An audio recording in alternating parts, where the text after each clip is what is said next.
Good evening, and welcome to Embry-Riddle Aeronautical University for tonight's Embry-Riddle Speaker Series, the first lunar landing, the 50th anniversary, a look back. I'm Mark Bernier, the moderator for tonight's event, and we thank you for being here. This will be an interactive discussion. We have people sitting in our audience tonight who worked at NASA and GE here in Daytona Beach, and we have 4 panelists that will tell the story of what it was like in the run-up to that first moon landing back in 1969. I'm going to introduce our panel now from left to right. Jim Chandler, in May of 1963, after graduating with a BS in electrical engineering from the University of Florida, began working with the GE Apollo Support Department. His family lived in the Ormond Beach area, and he was very fortunate to land a job right next to his hometown. Jim worked as a circuit designer of equipment supplied to the Grumman Company to test the Lunar Excursion model. After the Apollo fire, he worked on the redesign of the ACE digital cartometer circuit card. Ladies and gentlemen, joining us tonight, Jim Chandler. Thank you, sir. Lou DeWitt started at GE in 1961. He came to Daytona in 1972. He worked on real-time visual simulators for NASA Houston Engineering. They modeled the command and service module and the lunar lander. NASA used the simulation to decide whether to put windows in the lunar lander. Lou designed special purpose computer and simulation hardware. Ladies and gentlemen, Lou DeWitt.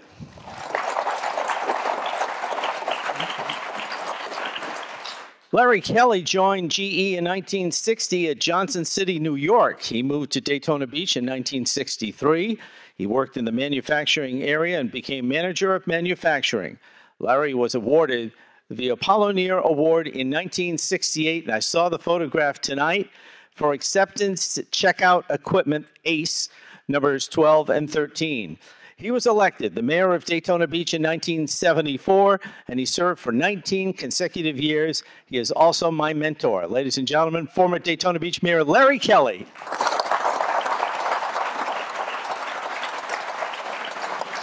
Jim Cotis graduated in 1968 from South Dakota School of Mines and Technology with a BS in electrical engineering. He was hired by GE and worked at Cape Canaveral on the GE acceptance checkout equipment during Apollos 7 through 11.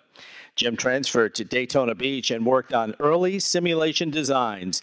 He also worked as a systems manager, a project manager, and as director of the Navy programs at Lockheed. Ladies and gentlemen, Jim Cotis.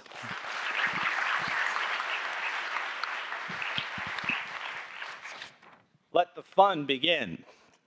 Larry Kelly, when you came to Daytona Beach, what was your first impression of what this was as you were beginning a working and living life and raising children, you and Joan raising children here in Daytona Beach? What was your thoughts of the community? Well, it was interesting because I had a 1-year-old and Joan was 6 months pregnant, and I turned over Granada Avenue after I came down US 1. There was no 95. And we proceeded down to the C-Dip Hotel. And I'll be honest, by the time we got up to the room, Joan was crying. She said, "I don't want to live here." But one of the things the next day when we went up Volusia Avenue, US 92 at that time, before a lot of it went out with the Daytona State College expansion, there was homes, and we did see for our first time some homes. So it was great, and I still love Daytona Beach.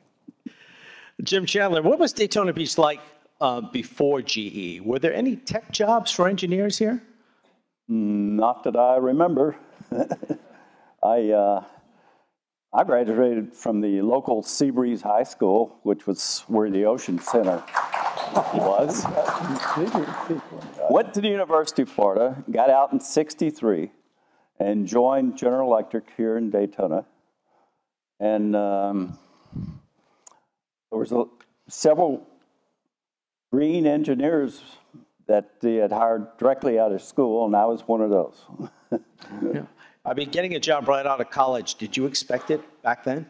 No, I wanted to work on the space program. That was my goal, so very lucky. Lou DeWitt, what did NASA need to visually simulate and why? How did they use it? Well, the first simulators that NASA had were model board simulators, and what happened with the model board is that the scanning mechanism to put a scene on the TV is a camera in the module that you're training from. So they would fly simulated missions with a model board and a camera. And that has a lot of limitations, naturally, since you have to build a physical model and then scan it with the camera to produce a simulation. So they wanted to improve that when electronics came into being. So the first thing they did was they gave us a contract when I was in Ithaca, New York, to build a simulator with an electronic simulator, which had only generated a surface, scene of a surface. But it was, the first step, and that was, the group we were working with was there to support the engineering end of the model, of the simulation business. How many engineers do I have in the audience?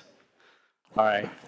And how many students that are engineering students? I know it's spring break. Whoa! Good. All right. So let me ask you, Lou, what was the average wage, starting wage for an engineer back then? I'm thinking in the $60 a week range. $60 a week? And all the transistors you can steal? I mean, what is $60 a week? No, maybe it was. What was it here, did you say? You had the numbers. I think when I came from Johnson City, it was $127 a week.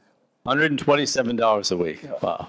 Jim Kotis, let me come to you. What was the Apollo program really all about? It follows Gemini. What was it about? Well, there's a video. If you ever want to Yeah, the video. if we could, Tony, let's give them an idea of what it was like in this 2-minute presentation.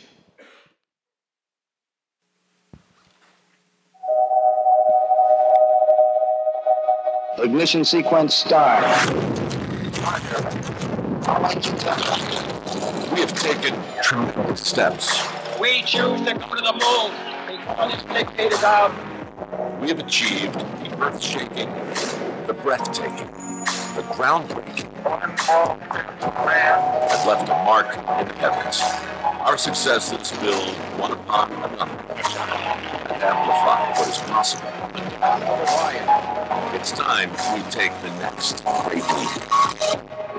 We're building the next chapter of American exploration, returning to the moon to stay, so we can go beyond to Mars, to expand what's possible and further our understanding.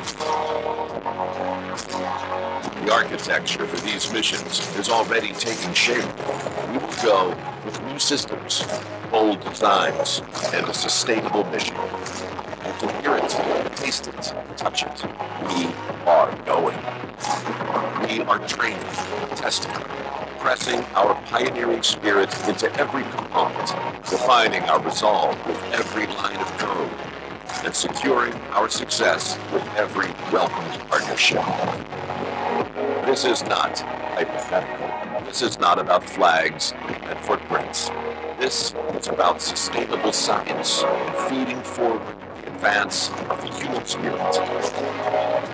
Because we are the pioneers, the star sailors, the thinkers, the visionaries, the doers. Because we stand on the shoulders of the giants to go farther than humanity has ever been. We will add our names to the rolls of the greatest adventurers in history. Every day, every mission, we advance this calling. We are NASA. And after 60 years, we're just getting started.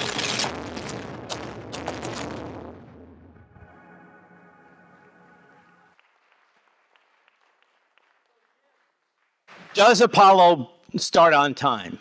What's it all about? What it was about was The Russians surprised the U.S. by launching the first artificial satellite. And then thereafter, they basically beat the U.S. at every first in space. It was like the first person in space, the first spacewalk. They took the first pictures of the dark side of the moon, the back side of the moon. So every time there was a first, it was a Russian. And when President Kennedy decided that we had to beat the Russians, basically, it was a competition, and he made the statement that we should put a man on the moon and bring him safely back by the end of the decade. That was a 7-year period, and to me, that's a remarkable program when you think about what had to be done and had to be accomplished using the technology of the time. You know, the computers really didn't exist that they were using. I mean, there was basically small technology, little technology, and slide rules. Slide rules is the computer of the time. Did you think that it could be done in the time frame that President Kennedy said? I want to have all of you weigh in. I certainly did, because I was, you know, a kid in college who was trying to, you know, make his mark in the world, and so I thought that's a great goal, and sure, we can do it. You know, when you're that age, you can accomplish anything. So I certainly thought we could. Okay, Larry Kelly, did you think it would be achieved in that time frame? Yes, I think we talked about it earlier here tonight. You know, John F. Kennedy, President Kennedy, and the space program brought the world together, brought the United States together, and people were determined that we were going to make that happen. And it started with the President of the United States. What about that, Lou? Did you feel that way too? I feel that way too. But if you think about it, when we were building these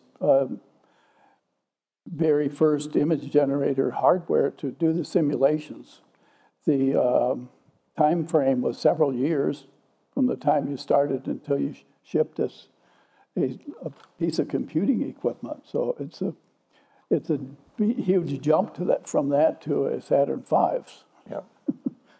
So yeah, I believed it was going to happen, but it wasn't. It was awed by it. Jim Chandler, did you think it would be obtained in that time frame? Yes, I certainly did. And all the people I worked with in Daytona were very dedicated to make sure there was zero defects in anything we did. Of course, we didn't build a spacecraft. We only built the test equipment for it. So, what was it like to work at the Cape?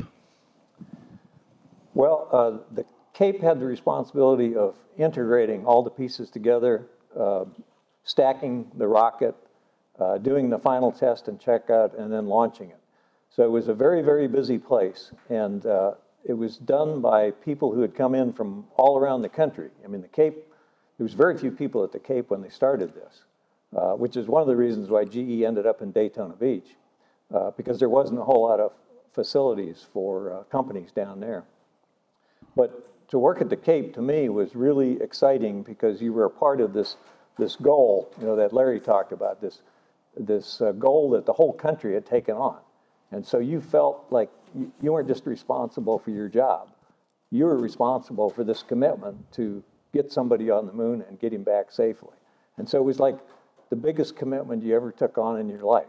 And it wasn't just you, it was everybody you were working with, and everybody who was watching this kind of stuff on TV.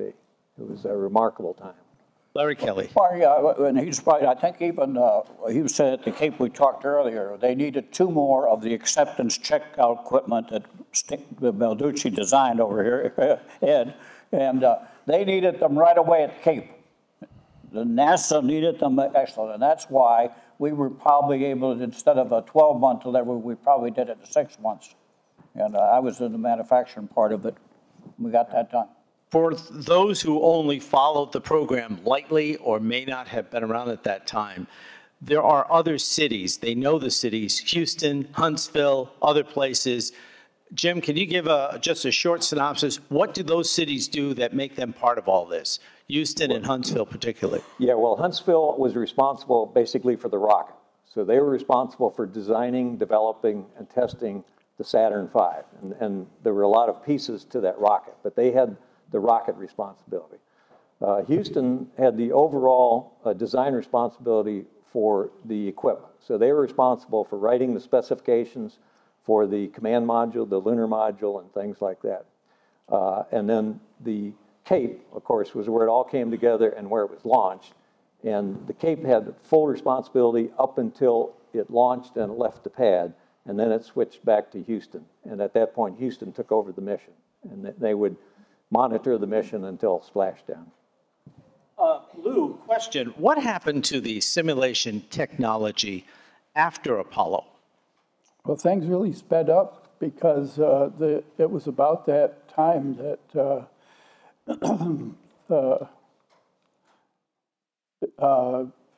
simulation business is difficult because the image generation required real-time computing. And real-time computing, when I first started building on simulators, our memory system was a 5 microsecond read cycle.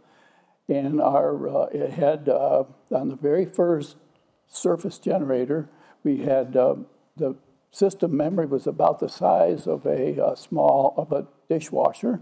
It would fit under the counter, and it had 512 48-bit words. And now, when you buy a PC, you could buy a PC with 2 terabytes of hard drive on the. In those days, the problem was to do any kind of computing rapidly enough to generate an image that was somewhere near real time.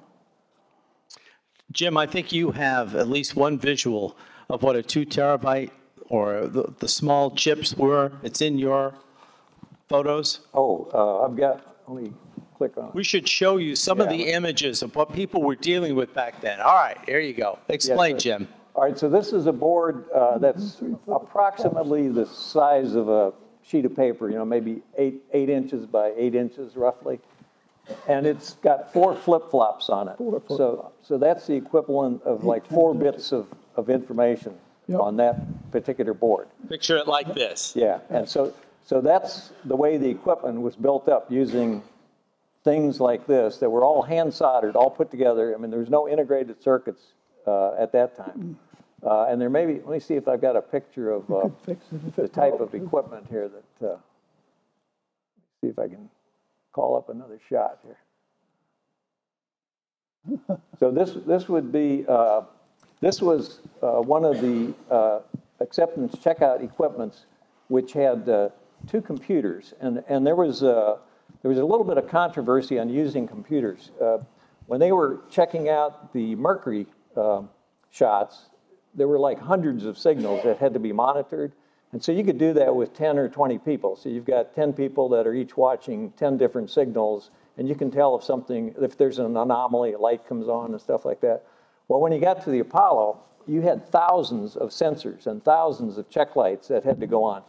So there was a little bit of controversy, but there's 2 computers, and they were CDC computers. So there's one here, and there's one over here. So they were CDC computers, Control Data Corporation. And these computers were designed by Seymour Cray, which is a name that, if anybody follows computers, the Cray computer was the first supercomputers.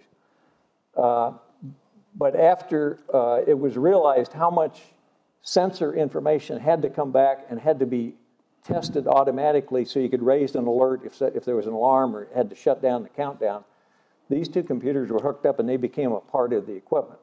Now, the size of these computers, they were 12-bit computers, and they had 4,000 words of memory. And they operated at about 64,000 processing steps per second. So you could do 64,000 ads a second. Now that's pretty high-powered, I know it, but that's how you get to the moon with stuff like that. Now, did you say, you told me that, are those reel-to-reels from Redwood City? Well, these are big Ampex tape recorders, and of course memory was always a problem. Like Lou said, you took a washing machine to hold 500 words. So there was a lot of tapes, and the tapes were used to hold memory. They were used to hold the sensors. They were used to hold the feedback from the testing, so that if something went wrong, you could go back and try to figure out what happened. But Ampex was really the big supplier. And one of the things that I think a good decision NASA made early was, you know, when you're trying to run a big, major, complex program, there's like three major variables, and they fight against each other. And so one of them is schedule, one of them is safety, and one of them is cost. And those are the three that you have to kind of balance. Well, in the case of the Apollo program, the schedule was set. So there was nothing, you weren't going to change the schedule. Safety was paramount. You know, like Jim Chandler said, everybody had 0 defects in mind. So the variable was cost. And fortunately, at that time, the Congress had signed up for getting the man on the moon. So the cost was supplied from Congress. And a good example of the way NASA ran the program was normally when you run a complex project, you have a design review and you pick what you think is the best design that's going to get you to that next step. If along the way you pick that one step and you discover you've got a problem 6 months later, now you've lost 6 months on your schedule. So what NASA would do is if there was 3 approaches to solve a problem, they would fund all 3 approaches. And when you got down to the end, if one of them had failed, you still had 2 that were successful and you hadn't lost your schedule. So, I mean, that's an example of... So you had some redundancy going on. Right, and you do that to maintain the schedule because that was the paramount parameter. So as the engineering is changing, Jim Chandler, how does an engineer keep up with all the changes? You either keep up or you don't advance. Yeah. How do you keep up? You read lots, you go to classes? I did. When I was working, I was always reading what the latest microcircuits are. Of course, we didn't have microcircuits back in the early Apollo days. When I first came out of college, we were designing these plug-in boards with discrete transistors on them. And if we could get them to run at a 1 megacycle, that was an achievement. And some of the later designs that I worked on back in the early 90s, we had custom integrated circuits running at 1.2 gigahertz. So it's quite a change in technology. What did you do after Apollo? Oh, I went into our biggest thing that I remember was we made a data collection system. And this was originally designed to be flown on the SST, which was going to be made by Boeing, and it never came about. But we did make a data collection system that was put on a Pan Am 707 aircraft, and it monitored all the instruments aboard by bringing them to our module where we convert them to digital signals and transmit them back to the ground for maintenance reasons.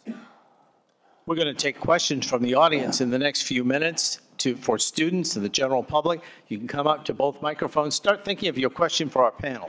Larry Kelly. Let me give you a good example of the importance that GE Daytona Beach Apollo program played in the space program. And first of all, to let me correct, I wasn't manufactured. At this time, though, I was the supervisor of printed boards and cables, special components. It was about 2 a.m. in the morning. Space shots on hold. Joan called me and said, when are you coming home? And I said, when we get this cable built. Because I said, the space shot's not going anywhere until we finish this cable. And we had a courier outside the building, the VAB building, to take that cable. And there's GE. So GE played a very significant part in the Apollo program.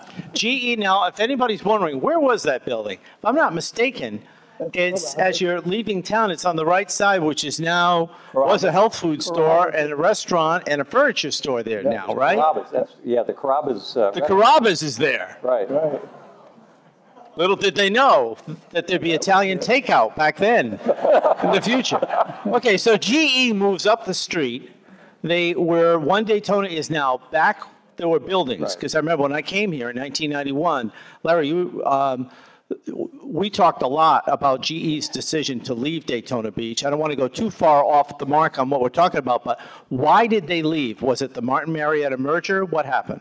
The Martin Marietta merger, Jack Welch, it was bigger than just Daytona Beach. It was Philadelphia, Burlington, Syracuse. It was a whole part of the General Electric company that Welch decided to sell off to Martin Marietta at that time.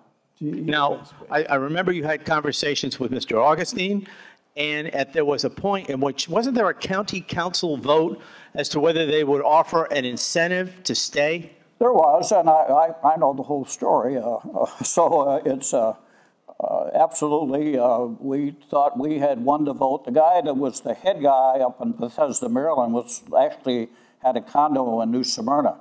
So he loved Daytona Beach. And he went, and Pete Kajowski went from here as general manager to vice president of development for Martin Marietta. So we went to the county council, and the game was, today they do it. The game at that time was because in Orlando they owned the buildings. Here they were leasing. And the game plan to keep them here, in which we committed to 1,200 jobs at $48,000 a year, and the subsidy they wanted from the county was $200,000 a year. And they said, the county council said no. When the heat got on over there in the meeting, they all took a... Yeah, gotcha. So by that time, there had been reductions in staff, where after the Apollo launch... We were down to about 1,200 at that time, though. 1,200, but it was back up big on the COF program, Conductor Fire Trainer, the simulator for COF. What was peak employment here? Just to give folks a comparison, when they were at their full throttle here, was it 2,000? We were at one time because Daytona Beach actually was over Cape Kennedy, Huntsville, we had over 5,000 employees. Yeah, and here in Daytona, we had like 3,000. 3,000 in Daytona. Right here in Daytona. Wow. Okay. And we went down to 500 when they canceled the plan was to move from the Apollo program to what they called the MAL program, the Manned Orbiting Laboratory.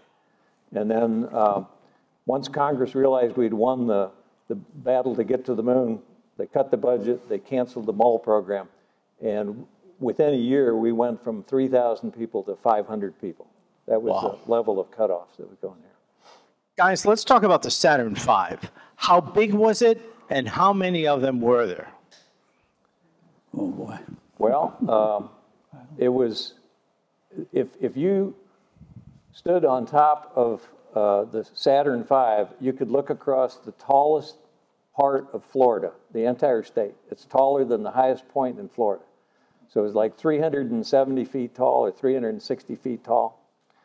And the interesting thing about the Saturn V was it had, if you've ever seen the pictures like in that video we showed, the Saturn V, when it takes off, is a majestic, very slow-moving rocket.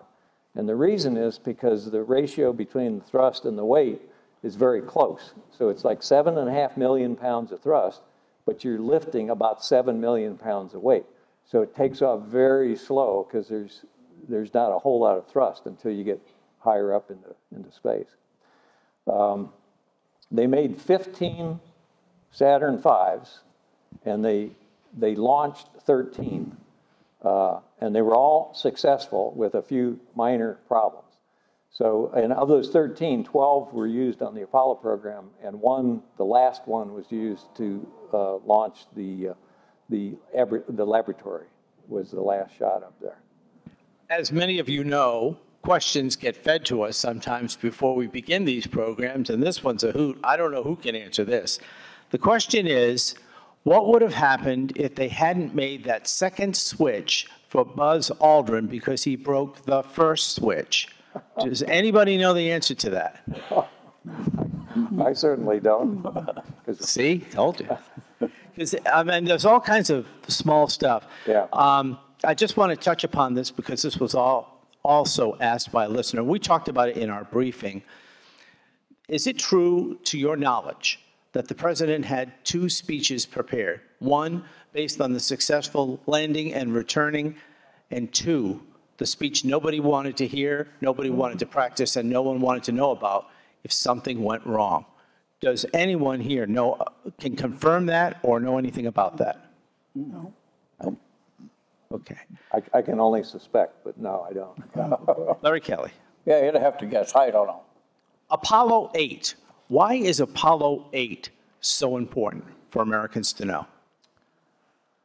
Well, I was working down at the Cape on Apollo 8, and to me, that was probably the most bravest decision that NASA made. And the reason was the first two Saturn V's were unmanned. And the first one was to basically test the rocket, make sure everything worked, and it worked fine. The second was also unmanned, and it was called Apollo 6. And the plan was to launch it, do a quick test as it did one orbit of the Earth, and then do a translunar launch, loop around the moon without going into orbit, and come back. And this was all unmanned. And the reason they wanted to do that was to test. They had to start the engine up, turn it off several times in that process, and to test it all. Well, when that Saturn V launched, there were some vibrations that damaged one of the engines, and so they had to shut off the engine early. So they didn't have enough speed to actually make the translunar launch. So they did some testing, and they did a high-up arch, and they tested the high-speed return of the command module.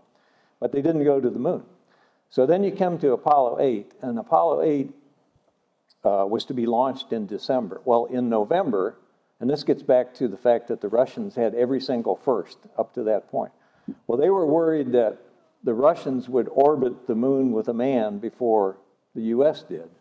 And so they changed the mission of Apollo 8 a month before it was to launch. And instead of just going up and doing orbital tests around the Earth, they said, let's send it to the moon, we'll go into orbit around the moon. And so within 30 days, they changed the whole mission, and they sent the Apollo 8 to the moon, and that's when that famous picture came out, and the Christmas Eve reading and stuff like that. So Apollo 8 to me was like a bold decision, because it was the first manned flight of the Saturn V, and then it was the first translunar and the first lunar orbit. You know, a whole bunch of firsts in one shot. Gentlemen, I know that there are those in the audience that would like to know, were there interchangeable parts in any of the Apollo craft? In other words, something goes up, comes back, and they recycle it and use it in another aircraft, or is everything new? I don't know of anything recyclable. I don't think so. No. The reason I ask that is that they learn from each one of these. Is there anything that stands out among the lessons, I'm going to start with you, Jim, that most impressed you in any of this Apollo program in the run-up to the lunar landing that stood out? A great advancement, something that worked, something that you weren't sure was going to work, but it did work? Can you speak to that? Well, the most amazing thing to me was the landing of the Lunar Excursion module, where it hovered for several minutes before the pilot decided to land. I was really impressed. Lou? Well, we simulated that. I wasn't involved in the actual action, but we did work on simulating it, and we had a model of the command and service module in the lunar lander in the image generator capability. So we built this for NASA Houston, and it wasn't used for training, it was used for engineering. And what they did, for instance, is figure out where to put the windows in some of the crafts, and they worked on how much fuel it takes before they, how will they run out of fuel before they find a safe place to land is a question on the moon, and they're going to land, but it's just, they have to have enough fuel to find a good place to land. Were the docking mechanisms for the two vehicles difficult to manage? When they dock, when they separate and when they dock, was there any worry that they would not connect, that they would not seal properly? I don't think so, because if you remember, they had done the Gemini programs, and they had practiced docking, with basically with the leftover second stages and third stages and stuff, and they had actually, docked a few things like that. So I think that part was okay. I think it's kind of the things Lou was talking about, which was it's a different gravity, and so everything is different, and you can't test that here on Earth gravity. I mean, there's no way you can test it. I mean, they did testing in water and a few things like that, but and they had rocket thrusts to counter the Earth's gravity to try to get to the 1/5 gravity, which is on the moon. But you still, until you're there, you know, you can't really test that. Didn't you say that the gravity is like a third? I think it's close to a fifth, I think. A fifth? Yeah, I think okay. so. I'm thinking of just how smooth the landing is, and then the top of the module Right. comes off, and they go back to the Apollo craft. They dock again, Right. come out, come in, and then go around. How many times do they go around the moon before they come back on that first lunar landing? I think on the first one, they only did like one loop to just transfer everything, and then they came back right away. They did not spend a lot of time on the moon because the whole point was to get there, and they did a quick sample. I mean, the first thing that Neil Armstrong did when he stepped out was he filled a pocket with dirt, you know, just in case they had to quickly get off the moon so they could bring something back. So they didn't spend a lot of time. They did 1 or 2 orbits of the moon, and then they came back. This may sound like a silly question, but was there any argument about who gets to go out first? I mean, did one of the others plan to, and then Buzz cuts in front of them, or what happens? How did they decide who's going to go? I think that was decided a long time before they left, but Buzz might have a different opinion. Mark, too, I'd have to go back to your question. You said, did they reuse anything? Yes. Now, we, GE Apollo Support Department, we built the testing equipment. Right. And let me tell you, the quality control and the NASA requirements were top notch. I mean, even in the equipment that's going to stay on the ground. So I don't know, but I can imagine the quality for the equipment that's going to go in the air and come back into space had to be even more so. Yep. But I can tell you, NASA was hard on the quality. If you build a cable, it had to be right. There was no chance of failure. So we got some manufacturing here. They actually put it in vehicles and take it down 95? Oh, yeah. Well, there wasn't a 995. Take it, yeah, excuse me. US 1. US 1, and it gets there weeks later. Yeah, let me go back to, so this is an example of what Larry was talking about. This is, I think this was the Houston Apollo acceptance checkout equipment. It looks like Unit 21. Yeah, so, and then this was like the control room down at the Cape. I think this was a Cape picture. Yeah. So what year is this? Do we know, roughly? 1963? 65 to 66, I would guess, something like that. Is this all what they call solid state even then? Because here's the thing I'm wondering, and maybe I hung around studios too much. The last two stations were built in 1968. Okay. Yeah. The last two. Yeah, from 63 to 68 was when this type of equipment was being built in Daytona Beach. Was there ever any testing or worry that you would have transmission interference when you got that kind of building? Were they worried that there would be leakage or there'd be radio transmission interference between components? Like they had to shield it with lead or copper, and did they have to do it back then? Well, I think this gets back to the cables Larry was talking about. I mean, the cables were all shielded. So when you buckled the cable in and you locked it in, that cable was shielded for hundreds of yards, sometimes for miles out to the launch pad. So, and in general, you didn't have, I'll say, the high-speed switching like Jim was saying. I mean, this was 1 megahertz on down, you know, to analog DC voltage. That was the range. So you didn't have a lot of the high frequencies that you have today. And there was no way in those cables, and we made a lot of them 200 feet long. Yeah. But the way they were molded and put together, there was no fear of moisture getting in. Right. I mean, it was solid, sealed. If there was a bubble in it, you cut it off and you redid it. Okay. We're going to take questions from the audience. If you would come up to the microphone, left and right, you can ask your question directly to the panel. Students first, general public, feel free. In the meantime, while we wait, come right up and you can ask your question. How difficult was it for you to walk away when the time was to leave your employer? be it GE, NASA? How difficult was that? Because you invest so much of your heart and your life into it. Jim? That's a good question for me. When Martin decided to move to the Orlando area, we had a plant closing in Daytona, so I became eligible for early retirement. So I took it. No big struggle. It wasn't much of a struggle. I did work as a contractor for years after that, but yeah, I was sad to see everyone move. Yeah.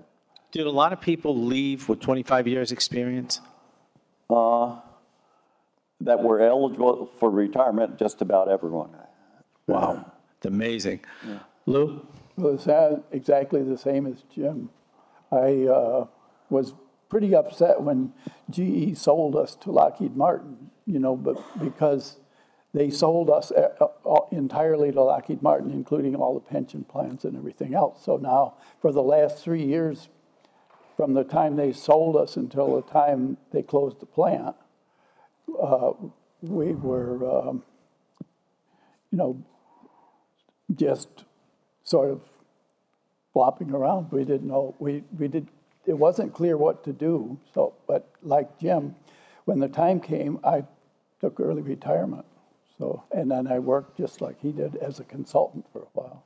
Did they say to you, Lou, okay, we're going to send you to Huntsville, we're going to send you to Houston if you want to go? They sent me to, they were, what only offer I had was to go to Orlando and continue working. That was the alternative option to retiring early. And I took early retirement also. So I retired when I was 57. Wow. Lucky guy. Yeah. Larry Kelly, you were mayor of the city. No, you weren't mayor of the city yet. Were you? You come in 74. 74. Are you still at GE at that time? Yes. When do you leave? I left in 6 months. I retired out, took that early retirement right before the Martin Marietta takeover, which no one knew about. Certainly, Kajowski, who was the general manager, didn't know about it. It was all done up at the top. And but I still say, I will tell you, I have GE tattooed right here. I still say it's the #1 company. Unfortunately, we've had a little stock problem. Did you ever get to see Jack Welch? I never seen Jack Welch, no. I knew almost all of the GMs that were here, going back to Dr. Beaton, Vlad Wazeka, Roy Foster. I still stay in touch with Pete Kajowski, the last guy that was here. Okay. What about you, Jim? What was it like when you left? How did you leave? Well, I wasn't eligible for the early retirement, so I had to keep on working. But I think it's true what Larry said, that, you know, if you worked for GE at that time, you were tattooed with GE. You were heart and soul. You know, GE they demanded a lot of you, and then they gave you a lot. It was a good company. I think it's still a good company. But when they announced the fact that Jack Welch had sold off the aerospace because he didn't like aerospace because it affected the rest of his business, he couldn't stand working with the U.S. government and all of the rules. So he sold it off completely, and that blindsided all of us. Yeah. And that was a big blow. He hated it. And I think everybody really suffered. And then at the time, what we thought was, to compound it, he sold us to Martin Marietta, which to us, Martin at the time had a good old boy kind of a background. It was, you know, you take care of me, I'll take care of you, and we'll just, you know, don't make any waves, and we'll, you know, don't take any chances, don't do anything risky. That was our view of Martin Marietta, whereas GE's view, and what they asked was, you know, run hard, run fast, make good decisions, and we'll back you. Even if you make a wrong one, we'll back you if you tried to do your best. So that was like two different culture clashes. So when I went over to Orlando after they closed the plant here in Daytona Beach, there was a culture clash to some degree. Well, then the merger hysteria continued in the aerospace business. And there's a famous chart someplace I've seen that goes from like 150 companies down to 4, you know, Boeing, Grumman, Lockheed Martin, Raytheon. I think that's it. There's like 4 or 5. Harris. Yeah, Harris. Harris. And so when we merged with Lockheed, Lockheed had a culture similar to GE's. And so I think that culture sort of swamped out what I'll call the good old boy piece of the culture. And so Lockheed, in my view, became as good as GE and still is a good company. But nonetheless, we all kept our GE stock, I think, Yeah, unfortunately. This is, and I'm looking for questions from the audience, so come right down. You can interrupt my flow at any given point. So come on down, don't be shy. And just ask your question, if you can, right into the microphone. And for students, please, your first name and your field of study. Sir, good evening. Thank you for being with us. That's okay, hold right on to it, it's good. In July, when the lunar lander landed on the moon, could you tell me about your experience and reaction to seeing that on television? What was it like to see it on television? You're embodied in this work, and now you're watching it played out on worldwide television. What was that like? Start from you or from Lou? I remember very clearly when they announced that they were going for TLI, translunar insertion or something like that. And I was sitting in the family room and just awed that they were doing, that I was hearing that. Larry Kelly? It's like when one of your children are born. You're so happy, you're so happy, and you're so involved that you were part of it. Yeah. Jim Chandler. Yeah, I remember it being in black and white. And I remember, the shots on the moon, first step on the moon. I thought it was totally amazing. Who did I miss? Jim Cotis. Yeah, I agree with Larry Kelly. I mean, it's like a part of your family has finally arrived and succeeded. It's just that wonderful feeling, like you knew it was going to happen, but you were holding your breath for 2.5 days until finally they landed. It was great. It was an amazing feeling. Let's come over here, and you're first on the left side. Your question now. Right into the microphone if you can. Okay, you want me to say my name? Yes, your name and your year of study here at Embry-Riddle. My name is Louis Spear, and I'm studying aerospace engineering here at Embry-Riddle. I'd like to know, which of you worked at Acceptance, worked for Acceptance at the Kennedy Space Center or at the Cape? Which of you worked at Acceptance at Kennedy? Jim Cotis? Yeah. Okay. And so could you tell me some more about your experiences with working with the people at the Cape on getting things accepted for the program? Okay. Yeah, GE, originally NASA had wanted GE to be like the overall contractor. And of course, all the other companies took exception to that because they didn't want GE telling them what to do. So it ended up, GE got the role of doing the acceptance checkout. And so their job was to basically build the equipment and then monitor how things tested. So they had to come up with the plans for what is being tested, how do you test it, and how do you declare a fault. So you basically have to look at every single signal that's coming in and figure out what's the nominal range, and then program your computer so you can track it and raise a flag if there's something wrong with it. And the way it worked at the Cape was there was initial checkout when they were prepping the command module, which was inside what they call the MSOB, the Manned Spacecraft Operations Building. And so that was all prepped inside the building, and then they took that out to the VAB, and they mated that on top of the Saturn V, and then it went out to the launch pad. And all that time, you continued to monitor it and track it right up until liftoff. And then at liftoff, of course, all the communications dropped, and the communications went to Houston. But you were tracking it on things like the mag tape that you saw in the pictures. There's probably none in here. They're behind these rows. Most of these were all digital displays on the TV programs, the cameras that you see there. And then there was hundreds and hundreds and hundreds of individual lights where each light meant something, and you could push it to override it or to stop it.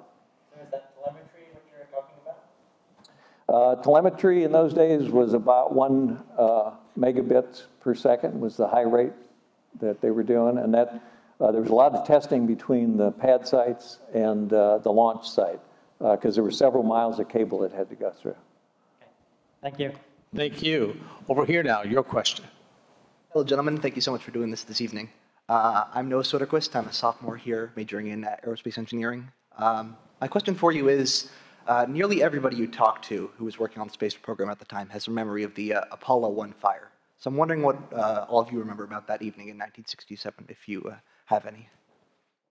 Larry, the fire, the Apollo 1 fire. What do you recall when you heard about it? Well, it's, again, you are GE here, even though we did, it's family. And we did have, I remember his name was Dennis Conley, one of our engineers, who became one of the investigators on that fire from right here in Daytona Beach. He was an engineer. But it affects you, has a bad effect on you. Because you, as I emphasized earlier, you are really part of that space program. Yeah, I went down to the Cape to investigate some problems we were having with our digital cardiometer, and they were playing the tapes back when I was there. I remember that. It was quite a sad impact. Thank you. Thank you very much. Right over here, your question. Thank you. On Sunday morning, I saw a young lady who had won a competition, and she is now in the astronauts program out in Hawaii, and she's hearing impaired. I wondered if any of your children had gone into the space program. Did any of you have any kids that went into the space program? No. No. Nope. No. Mine did. No. It sort of took a dip when our kids came along. Over here, your question. Good evening. Yeah, it is. My name is Joe Canapel. I'm an ex-naval aviator and commercial pilot. And on behalf of all the audience, we thank all four of you for your, you guys are small bits in a big cog, and what you did for NASA is just awesome. So we thank you for that. Thank you. But I have a two-point question for you. One's a softball, one's a little more in-depth. The softball is, I'll spit it out real quickly. What do you say to the conspiracy people that say we never really landed? Oh, the Flat Earth Society. Yes, sir. Yeah, they just had a convention. What about that? The naysayers who said we never went to the moon. Too much tang? Yeah. I never actually talked to anyone like that. You ever talked to any of them? No. Oh, they're out there. I don't. Yeah, I know they're out there, but They don't. Sir, over here. Second Wait a minute, question, you got real part quickly. two. Real quickly. So, Larry and each of you have articulated the importance of culture of safety. My question is, with what has happened, NASA's gotten through some culture of safety issues with Apollo 1, the Challenger, Columbia, and the program has gone on forward. We now have had a little bit of a problem with Boeing and the FAA. What's your opinion in regard to the culture of safety now in the United States with our culture of safety in aviation? I think it's really good. We're in a really good situation because of the fact that you said in the United States, because it's not the same in the whole world. Yeah. Training requirements are not the same for the pilots. Thank you, sir. Over here now, your question. I'm going to break with tradition. I'm not going to ask a question. My name is Ed Balducci. I'm an electrical engineer. I was one of many project engineers on the Apollo program.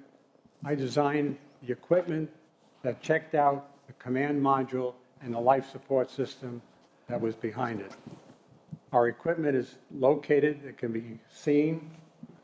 I had a team of about 5 or 6 engineers and technicians working with me. The equipment is on display at the Cape. If you go in there and you see the simulated Apollo launch, you'll see the equipment all lit up with the lights flashing on it. And that's the equipment that my group designed. He was one of the designers. One of the designers, ladies and gentlemen. One of the original designers. That's one of the original designers. Thank you for your service. I'll tell you, it was quite a ride. I'm 87 years old. I started it, I was in the early 30s when I started.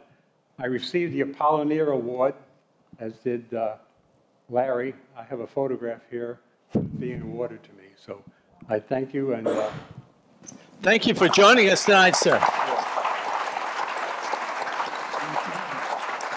We're back over here in your question. We have openings over here for students of the general public as we have minutes left. Go ahead. Hello, my name is Nicholas Butler, and I'm currently a sophomore studying spaceflight operations. I want to know what your guys' what you think about the current state of NASA and whether you think that would get us back to the moon, or do you think a commercial company or another country will beat them back there? Very fast. You are suggesting whether we'll have a commercial company do they think the current state of NASA will get us back to the moon, or do you think a commercial company or another country will beat them? Will it be another commercial company that gets us back to the moon? Commercial. I think, I mean, it's aiming that way. First of all, if you look at the Apollo program was a whole bunch of commercial companies that came together. I mean, NASA was like the great organizer, and they did a fantastic job. They really did a terrific job of coordinating these companies who don't want to work together. I think that's still NASA's role. NASA is not the one, they set the goal, they set the objective, and they provide the leadership and the oversight. But it's the commercial companies that are going to build it. And I've been very, very impressed with like what SpaceX has been doing. I mean, I would have never thought I would live to see a rocket come back and land itself on a circle on the Yes, You Still Love Me barge, setting out in the ocean. That's just astounding to me, and anybody who's done any control theory, is got to be amazed at it. But I think the role is still there, and also the money has to come from somebody other than the commercial people, because there's not a whole lot of value in the moon. You're not going to bring back a lot of dirt that's going to make it worthwhile. So, so NASA still has a major role, and I think they're doing a pretty good job of it. I've been pretty impressed with them being able to hold focus on getting to the moon. I think they lost focus trying to get to Mars too quick. Mars is a terrible, terrible, demanding kind of an environment to even get there. But the moon, we need to go back to the moon, get reestablished there, set up some orbits around the moon, and then maybe the Mars. Did you gentlemen ever think the private sector would come forward in your lifetime and replace NASA? Did you ever think about that in the back of your mind? No, I didn't think so. Nobody envisioned Elon Musk or any of those? No, not to the success that he's having, no. Okay. Because it takes so much money to do that. I mean, NASA had money, and that's the only thing that took, besides all the engineering and the labor that everyone else put into it to do it. Was the main thing is that they needed was money. Right over here, sir. JT Shim, I'm a leadership coach. I want to follow in his footsteps a little bit. There's a book called The First Man, The Life of Neil A. Armstrong by James R. Hansen, and I think it answers two of your questions. Number one is Nixon did have a speech locked in his drawer in case that lunar module didn't fire. It's a very moving speech. I can't find it in the short time I have available, so I recommend you look at that. Second, there was a lot of fighting between Buzz. He wanted to be the first man on the moon. My question, however, is about Apollo 1, which is, without even benefit of hindsight, why didn't we have an ejection seat or some way to get out of that command module so they didn't have to burn on the pad? We knew we were going to put men in there. I knew we had monkeys to start with, so we didn't want them to be able to escape. So why didn't we put in an ejection button and then just disable it when we had monkeys so we could enable it when we put humans in it? Any thoughts as to why there wasn't an ejection mechanism on one? You can't. I mean, it's kind of like closing yourself into a small submersible submarine. I mean, you you have hatches, and they had like, I think it was 3 hatches, at least 2 hatches, that had to be closed and sealed because it has to go up into a vacuum and it has to withstand, coming back at 25,000 miles an hour. So when you get inside that capsule, you're sealed in tight, at least through 2 hatches. So there is no escape mechanism at that point. You can't blow the command module apart. So there was a lot of difficulty, and the problem with that fire was the fire got out of the capsule and to the exterior, and there was so much heavy smoke, they couldn't even get close to the capsule for a while. So it was minutes before they could even get to the hatches to open the hatches. So it's not like the escape rocket that you see setting on top of the command module, which would take the command module away if the rocket were to blow up. You're inside this sealed compartment, and there's really no way out except that small hatch that's about that big around. Also, oxygen also inside the capsule. What's that? Right. 100% oxygen inside the capsule? Yeah. At that time? Hold on one second. It was 100% oxygen in there, so there was no opportunity if there was an escape hatch. After that fire, they changed the design, and the atmosphere was more like it is in the room here today. Right. Yeah.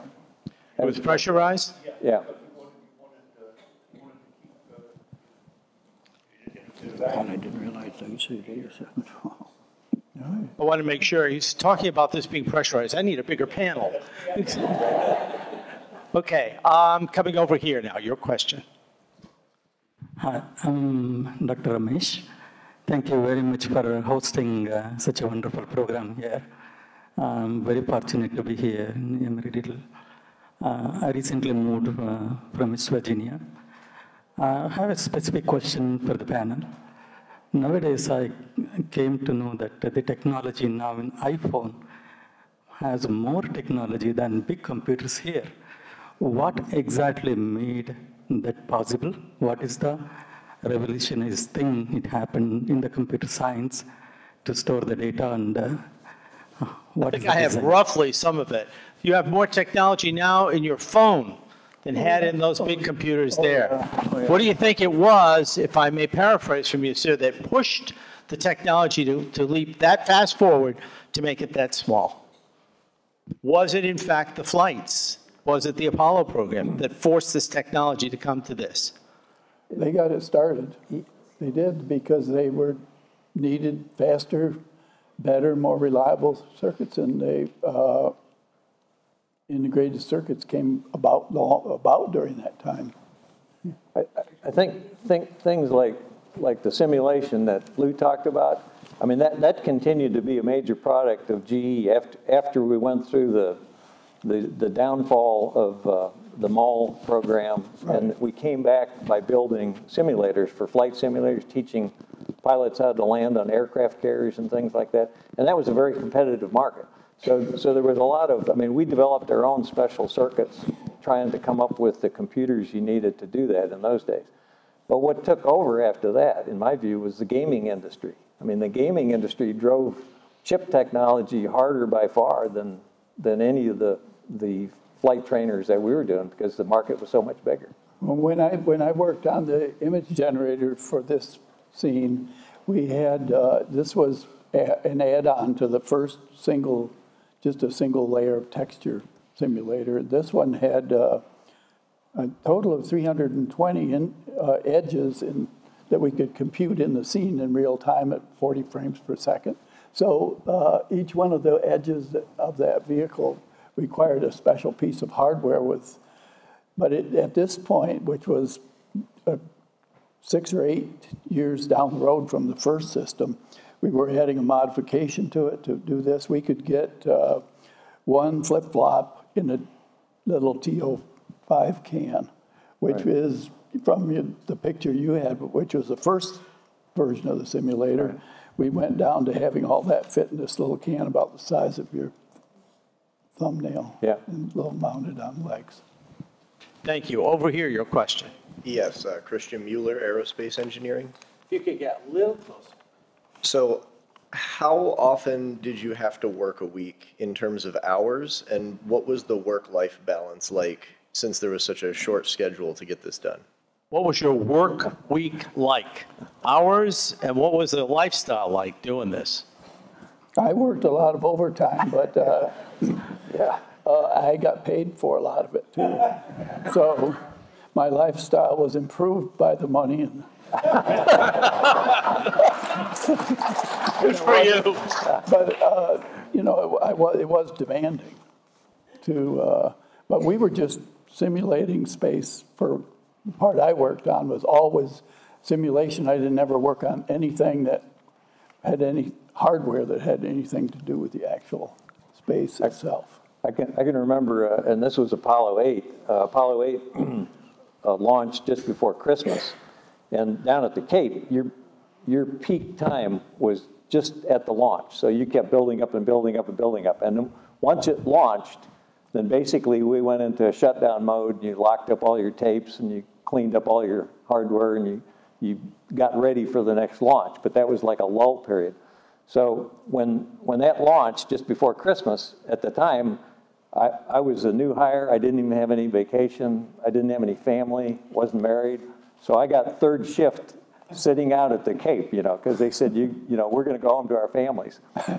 And I can remember sitting out there. They had a room. They had like a break room. And you could always monitor the communications between Houston and the command module. And so it was a great place to go eat lunch.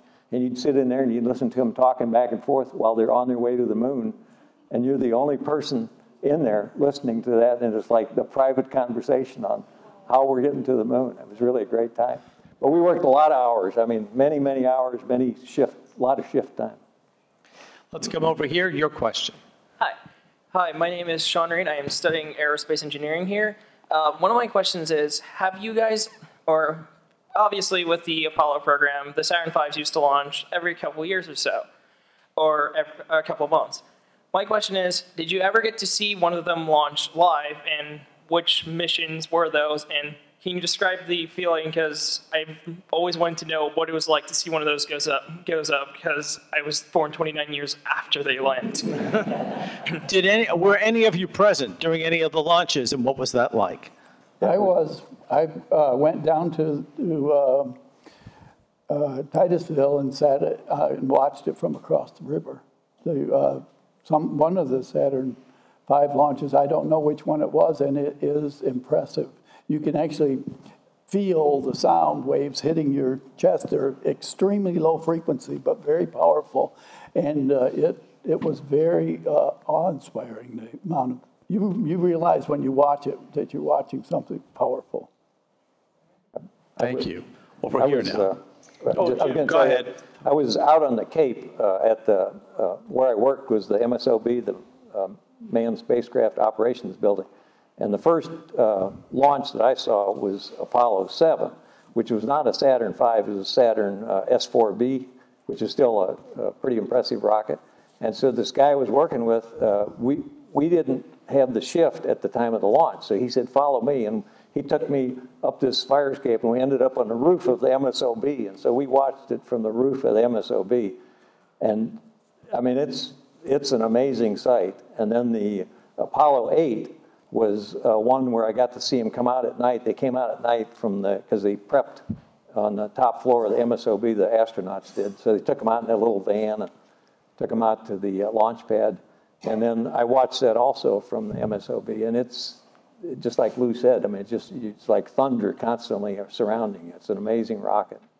We have a few minutes left. Over here, your question. Hello, my name is Taylor Johnson. I'm a mechanical engineering student. You mentioned that President Kennedy set a goal that united people to work together. What do you think a current or future problem is that will unite people to work together in a similar nature in regards to technology? That's a tough question. Talk about a loaded question. Even I missed half of it. That's a tough question. I don't know. I've wondered about that myself, because you need a common goal for the country that's a positive common goal. And I struggle with that myself, trying to come up with a good one. But you need something that everybody can rally around and agree that it's good for the country. I'm not sure I can answer your question, but I hope you can. Very good. Most people think the space program's primary function up front was national defense. Was it? No. I don't think so. I guess because of the competition with the Russians. That is a common theory among those who are not engineers. Over here, your question, sir. My name is Subhash Chandra, and I'm an agriculture scientist. I want to know from you guys how you look at the future of the space program, say next 25 years, and how it is likely to benefit the society. Not sure if I understand the question. Do you understand? Yeah, please. Yeah. I said, with your experience in the NASA program, space program, I want to know how you see the future of the space program in the next 25 years or so, and how it is likely to benefit the society. How is the space program likely to benefit society in the next 35 years? Any thoughts from any of you?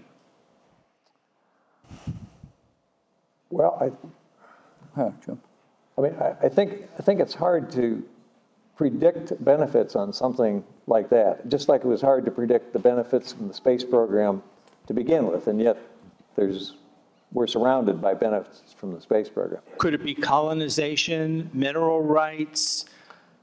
I think those are like secondary type things. I'm not sure that it's ever going to be really successful to try to colonize Mars. I mean, when you look at how hard it is just to live in this world and take over a hard part of this world and keep it alive without destroying the environment. I mean, I don't know how you send enough stuff to Mars to make it worthwhile and call it a colony. I mean, that's going to be a tall order. So in 35 years, I would see maybe small outposts on Mars. And I don't think it's going to go beyond Mars if you look at the distances. Otherwise, it's an Amazon nightmare. Over here, your question. Thank you. I'm a little unstable on my feet, so I asked him to hand me the microphone. I'm Jim Duncan. I was part of the Apollo 11 team at the Cape, and I was in timing and countdown. So it was I was a low man on the totem pole. I just worked there for the summer of '69, and it was an incredible experience. But my question has to do with the design of the lunar landing module, which had these long feet. And my understanding is, and I'd like to be corrected if I'm wrong, but my understanding is that that was done because having sent satellites through space, part of what we were doing leading up to that was to figure out how much dust there was in space so we could determine how much dust there would be on the moon.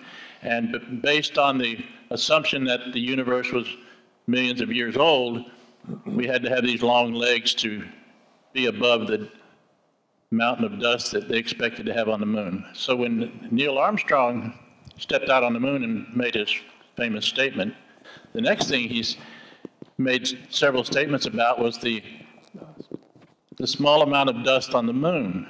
Now, to me, I have a biblical viewpoint. I believe that the universe was created in 6 days. It seems to me from a scientific standpoint, that could be some scientific evidence supporting a creationist viewpoint. And I'm wondering, did anybody, was that why it was designed that way? And did any of the engineers then maybe rethink, maybe the universe is not as old as we thought it was? I don't know why they designed it that way, but I have an idea that because the lunar lander is a rocket-propelled vehicle, the reason it doesn't crash into the surface of the moon and explode is because there's a giant rocket. It's balancing on this rocket as it comes down to land. And so since the rocket's thrust is down, it needs to have some clearance between the bottom of the lunar lander and the surface it's landing on. Last question for our panel. Hi, my name is Zach Warren. I'm a freshman here. I'm studying aeronautical science. My question is, after President Kennedy's passing, I'm wondering what effect that had, not only on you guys specifically in your work, but also the effect that it had on NASA and GE. Did they think that things would slip or not be completed after President Kennedy's death? Did it affect you? I don't remember. I think more stuff moved to Houston, but I think that was it. Yes. Yeah, I mean, because Johnson. Was LBJ part of that? was president, yes. What a shock. Yeah, but no, I don't think anybody decided that there was a change in course because of that. Yeah, because President Johnson never spoke against the Apollo program, nor the need to fulfill President Kennedy's vision. So, right. Thank you. Everyone remain seated for a moment. I want to thank a couple of people who helped work with us tonight. Tony Petro up in control, Daryl LaBello, who's caught all this on video. You'll be able to see it on YouTube very soon. To Sundus and Nell, who helped seat everybody for tonight's program. I want to thank them. I want to tell you about what we have coming up when we come back in a couple of weeks, keeping with our space theme. We'll talk with Michael Gorn. He's a 13-year NASA veteran. He'll be joined by Giuseppe Di Chiara, and Giuseppe will be he will be sent by Vision to us from Caserta, Italy. Michael will be here. He'll be signing copies of his book, Spacecraft. The 100 iconic rockets, shuttles, and satellites that put us in space. Michael Gorn will be here on April 1st. We invite you all to come back right here at the campus of Embry-Riddle. Once again, to our panel, Jim Chandler, Lou DeWitt, Larry Kelly, Jim Kotis, thank you for a wonderful discussion and being with us tonight. Thank you all for being here. We'll see you on April 1st. Have a very pleasant good evening.